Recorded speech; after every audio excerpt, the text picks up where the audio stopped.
Hey folks, Bob Reese here with your forecast for Friday, the 27th of August. Tomorrow will be the first day that we'll see the buoy 10 closure for Chinooks from Tongue Point down to buoy 10. I've just found out today that the ocean is going to close starting Monday, so Sunday will be the last day to fish in the ocean. The coho quota is being met there. So the forecast first for the ocean, we are looking at a swell, a developing swell. It was really about 1.5 foot for most of today. It's supposed to come up to about 5.5 foot at 10 seconds. So the swell itself isn't going to be terrible. The winds are supposed to be from the north instead of the south like they were today. So wind should be tolerable. Keep in mind that the further you get away from the Columbia River mouth, the less the swell is, and the further offshore you get, it's better as well. But you also don't want to have to go further than you don't have to get coho in the ocean. And there have been just a pile of fish, both on the red line and the green line, some quality sized coho in both locations.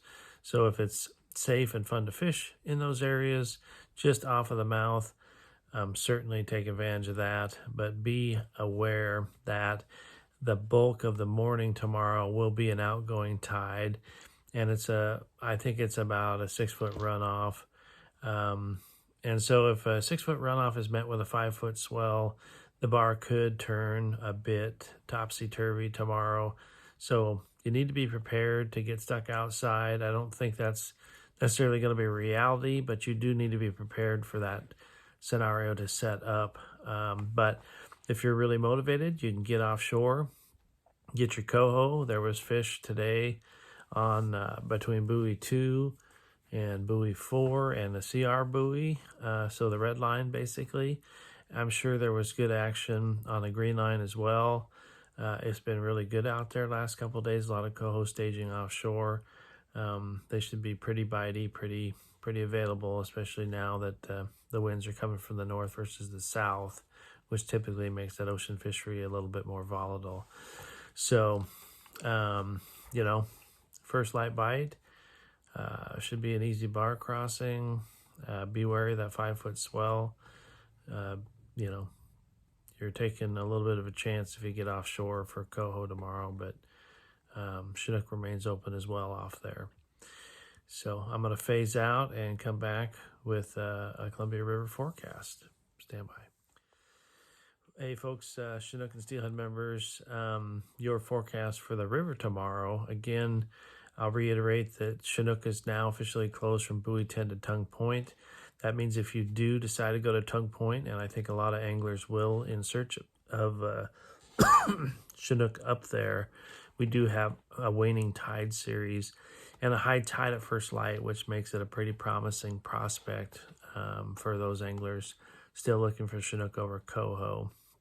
We're going to have a lot of coho opportunity through the month of September and October, and so I get the feeling that the bulk of the effort is going to head up there to see if that high tide bite and first part of outgoing tide bite is going to take place in the Tongue Point reach. So it's a bit risky. I have a little more confidence that Saturday and Sunday and Monday, Tuesday of next week we'll fish better up there for Chinooks, but nonetheless, being our only option, and thankfully it is an option with a waning tide series and a high tide in the morning, it will be interesting to see how that produces for anglers.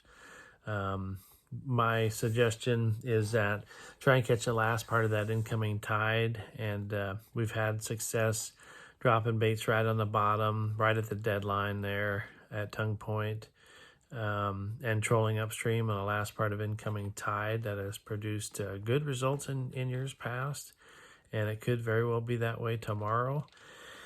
Troll your way up. They're catching fish. I'll get into it a little bit later in the forecast here, but they are catching good numbers of fish in the Longview reach and even up around Kalama. Really good numbers of fish. That fishery is underway, and so fish are going to be in that Tongue Point reach. It's just a matter of whether they're going to bite based on, how the tides perform for anglers up there. That's what the wild card is. Again, I prefer the softer tides that we'll see Sunday, Monday, Tuesday, but it should be an option tomorrow as well. Bit of a wild card. So Again, I'll probably favor baits tomorrow, but spinners have a good history up there as well. Pro trolls for certain. We've been catching a lot of fish downstream of Tongue Point in the upper water column, 11 to 14 strips out, 20, 25, 30, 35 on a line counter. I don't have as much confidence fishing that shallow up above Tongue Point. We find a lot of those fish right in the bottom, so be prepared to be dredging the bottom in the shipping channel, which is better than 50 foot in a lot of places that we catch those Chinook. The weeds may be a factor up there. Be prepared to check your gear for the weeds. Again, even, spinners, full-size spinners, 6s, 7s, and 8s could be a productive option up there, but most folks will probably still try and employ the pro troll and spinner strategy up there. Just be prepared to fish on the bottom. And, fish should be all the way up to Rice Island and Miller Island, way up top of the shipping channel in that Reacher River.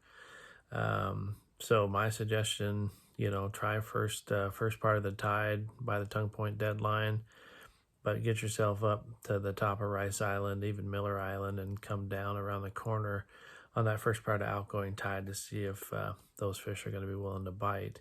And, it is a bit of a stronger outgoing tide tomorrow, so before too long, the tide will get ripping in there pretty good, and your gear's going to be swimming past those fish, and may be hard to draw strikes when that tide gets rolling out. So if you're going to fish the buoy 10 reach and continue to target coho, just be prepared for the fact you probably will catch Chinooks. You cannot fish in the buoy 10 reach with a dead Chinook in your box. That's illegal.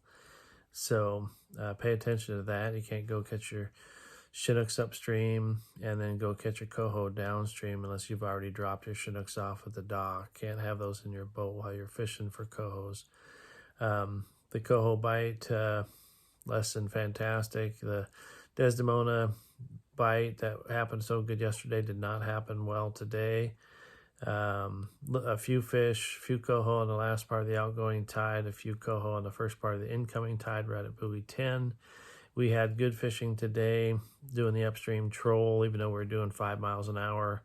We caught Chinook as well, but on the Desdemona tongue from buoy 20 up to the Desdemona light marker and slightly upstream of the Desdemona light marker in 22 to 24 foot of water. So, that could be a consistent fishery, as those mediocre tides do produce best when trolling the flats for coho up in that reach. So high tide at the bridge was great last night. It's going to be a late bite if that happens tomorrow, 7:30.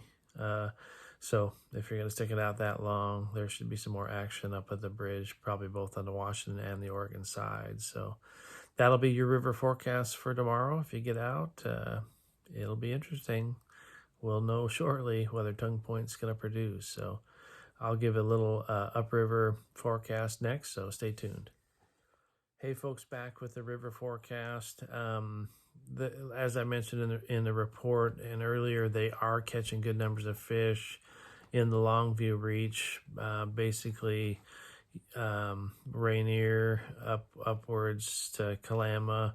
Those fisheries have a good history of producing well into September, and that fishery is definitely underway. So mostly, again, a pro troll show. Used to historically be a wobbler show, but pro trolls have taken over. There still is anchor anglers fishing wobblers in that reach, and they'll still catch fish.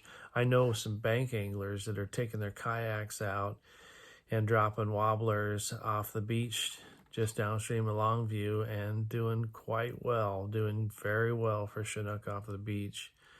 Down there, the Sultan of Selwood you heard me talk about last night is catching some fish doing that strategy. So, wobblers are working, but pro trolls will probably still dominate that fishery. And we have a smaller tide exchange, which I believe bodes best for trollers versus the stronger tides, which tend to favor the anchor anglers with the wobblers. So Again, everybody's got to kind of get their favorite reach in that upper river. And to be honest, it's not my forte. I don't know a whole bunch about it. I've had some success with some friends that know that area around Warrior Rock. Fun place to fish, crowded but fun and productive. And that fishery is underway. I haven't even looked at what the Bonneville counts are, but I know we have some cooling temperatures and good numbers are starting to stream over Bonneville. So hard to believe the Bonneville Reach will be productive when those fish are so focused on going upstream. But, pro trolls have changed the fishery, and, they stack up below Bonneville, and it could provide some good opportunities. So those folks that are well versed in those fisheries, time to get out and check. If you don't want to travel far from home and travel down here, you have that option to fish in closer to home. Probably if you're from the Portland metro area, take advantage of that. Get practiced up. There are a lot of Chinook coming. We're entering peak season for those folks. First week of September, we're going to really start seeing numbers bump up, and that fishery should remain open, barring any more emergency closures that have disappointed the Buoy 10 fleet. But going to be a productive several weeks, so get prepared for it. Good luck out there.